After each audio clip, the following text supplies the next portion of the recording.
নমস্কার, আমি রশ্মি। আপনাকে স্বাগত জানাই আমার রান্নাঘরে। অনেকের মতে এঁচোড়ের স্বাদের সঙ্গে মাংসের স্বাদের অনেকটা মিল পাওয়া যায়। এখন আমরা সেই এঁচোড় দিয়েই শিখে নেব সুস্বাদু একটি রান্না, এঁচোড় কালিয়া। এই এঁচোড় কালিয়া শেখানোর জন্য আমাদের সঙ্গে আছেন শেফ রঙ্গন নিয়োগী।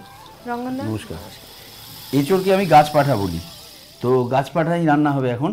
তো এর জন্য যা যা লাগবে, এঁচোড়টাকে আমি আগে সেদ্ধ করে ভেজে রেখেছি, আলুটাকে আমি ভেজে রেখেছি, চিনি, টমেটো পিউরি, নুন, ঘি, শুকনো লঙ্কা, হলুদ গুঁড়ো, ধনে গুঁড়ো, আদা বাটা, গোটা জিরে, গোটা গরম মশলা।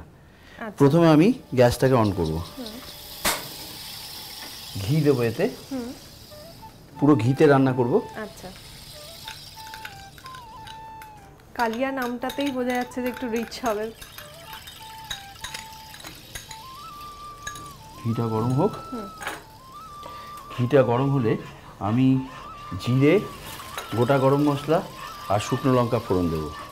হ্যাঁ, এবার তেজপাতা দিয়ে দেবো, অল্প একটু জিরে, শুকনো লঙ্কা দুটো ভেঙে দিয়ে দিলাম, একটু দারচিনি, দুটো এলাচ, দুটো লবঙ্গ, একটু আদা দিয়ে দিই আগে। আদাটা বেশি পড়বে এখানে, আদার উপর বেশ করে রান্না হবে।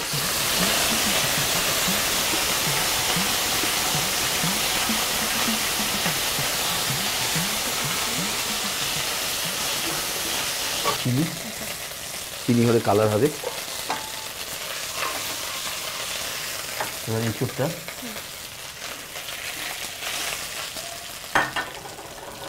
আলু,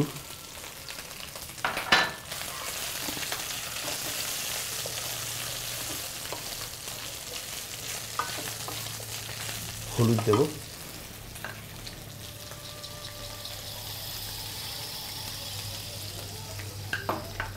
ধনে গুঁড়ো, নুন আমরা এখনো দিইনি, নুনটা একটু পরে দেবো। একটু চাপা দিয়ে দেবো, একটু হোক, দেখে নিয়ে।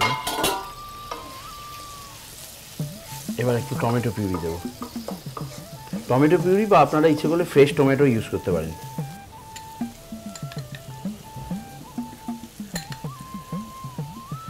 দু স্পুন।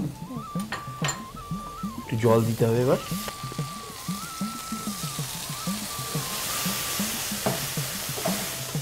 দেখি এবার কি অবস্থা হয়েছে। এটা সেদ্ধ হয়ে গেলে নুন দেবো। হ্যাঁ, মোটামুটি সেদ্ধ হয়ে গেছে। একটু নুন দিয়ে দাও।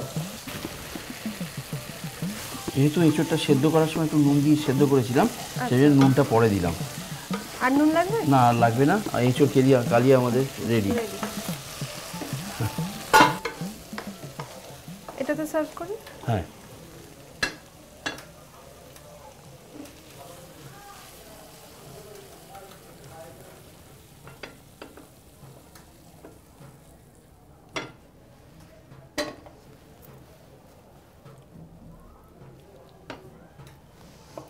এঁচোড় কালিয়া রেডি।